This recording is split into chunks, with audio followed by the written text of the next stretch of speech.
पराठा बनाने की टेक्निक बताऊंगा जिसमें पराठा ऐसे भरा होगा। ये देखो आप, है ना, बहुत ही बढ़िया तरीके से भरा हुआ पराठा, पनीर और प्याज से बढ़िया तरीके से भरा हुआ है और बहुत क्रिस्पी भी है ये पराठा।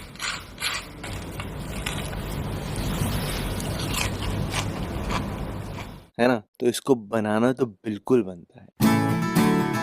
फिर देर किस बात की, चलो फिर शुरू करते हैं।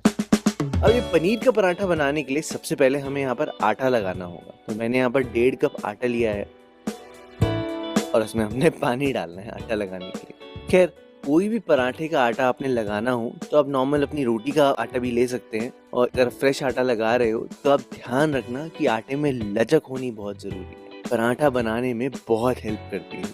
और लचक आती कैसे? लचक बेसिकली तब आती है आटे में जब उसको हम बहुत अच्छे से मलेंगे। जितना अच्छे से हम आटे को मलेंगे उतनी ज्यादा लचक आएगी आटे में। तो ध्यान रहे, आप आटा जब भी लगाना तो वो मीडियम होना चाहिए, ना ही बहुत सॉफ्ट होना चाहिए, ना ही बहुत हार्ड होना चाहिए।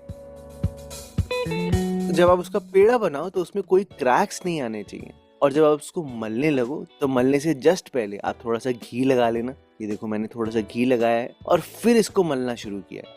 ध्यान रहे, अच्छे से मलना है इसको। थोड़ी सी मेहनत लगेगी, हाँ, लेकिन आपके पराठे फटने के चांसेस वो बहुत कम हो जाएंगे। बस अच्छे से मलने के बाद अब जो सबसे इम्पोर्टेंट काम है वो ये है कि आपको इस आटे को रेस्ट करना है। रेस्ट करना बहुत जरूरी है। रेस्ट करने से ये आटा और भी हल्का सा नरम हो जाएगा। मैंने बहुत थोड़ा सा घी लगाया है ताकि सूखे ना आटा, और इसको रेस्ट करने के लिए छोड़ दिया है। अच्छा खैर, जब तक ये आटा रेस्ट कर रहा है तब तक हमने पनीर का मसाला बना लेते हैं।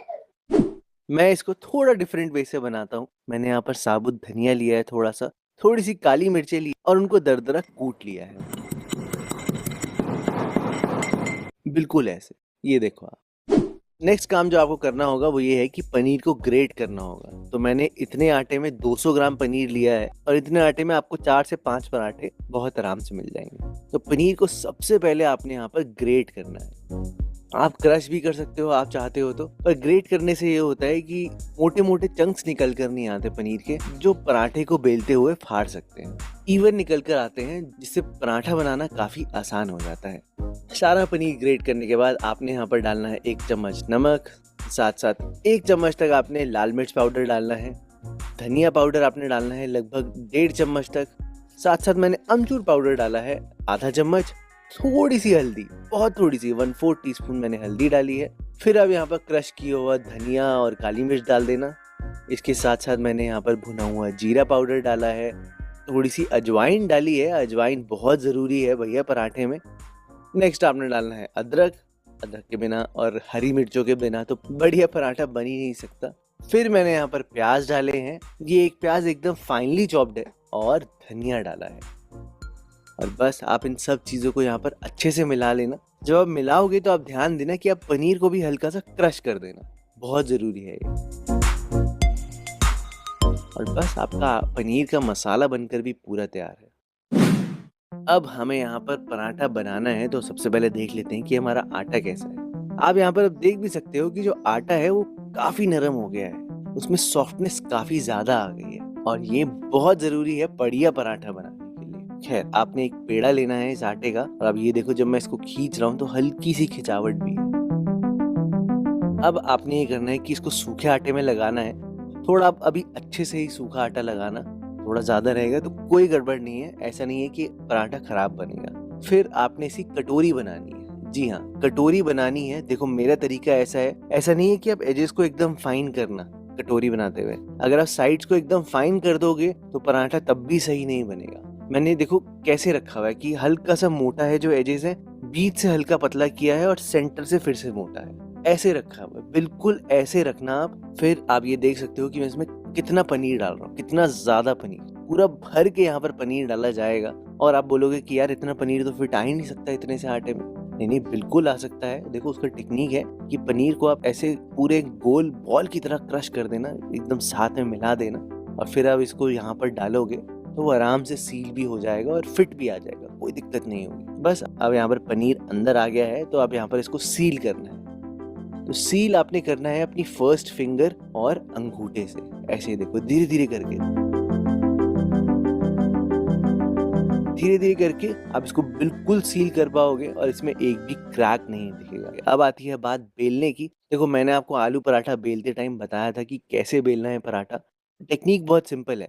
जब इसको अपने चकले पे रखो तब इसमें थोड़ा-सा सूखा आटा लगाना और पहले हल्का-सा सेंटर से ऐसे प्रेस कर देना और फिर साइडों से प्रेस कर देना। जिससे ये होगा कि जो फिलिंग है वो सब तरफ फैल जाएगी और उसके फैल के फटने के चांसेस बहुत कम हो जाएँगे। आप अगर सेंटर में प्रेशर डालोगे बेलते हुए तो लाज़मी बात है कि जो पनीर है वो बाहर आ जाएगा फट के। ऐसे तो होगा ही, राइट? तो फिर आपको सेंटर में प्रेशर नहीं डालना है। बस आप इस बात का ध्यान देना, सेंटर से नहीं बेलना, साइडों से बेलना है ताकि जो सेंटर में जो मसाला है वो सेंटर में ही रहे, ज़्यादा साइड में ना आए, थोड़ा-सा ही साइड में आए और वो पूरा फैल जाए बेलते हुए। बेसिकली हम ये चाहते हैं। ये देखो, मैं सेंटर से नहीं बेल रहा, मैं साइडों से कर रहा हूँ, जिससे बहुत आराम से हो रहा है। तो बस आपने पराठा बेल लिया है और अब टाइम हो गया है इस पराठे को बनाने का। देखो, पराठे हमेशा हाई फ्लेम पे बनाए जाते हैं, हमेशा।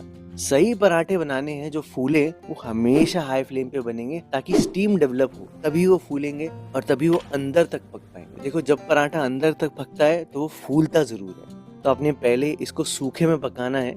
जी हाँ, बिना घी तेल लगाए सूखे में पकाना है।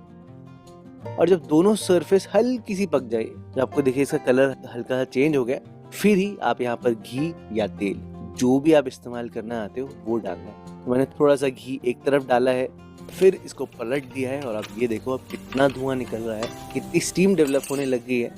थोड़ा सा घी तेल इस साइड भी, थोड़ा सा ही, ज्यादा नहीं। और अब देखो आप, फूलने लग गया ना पराठा।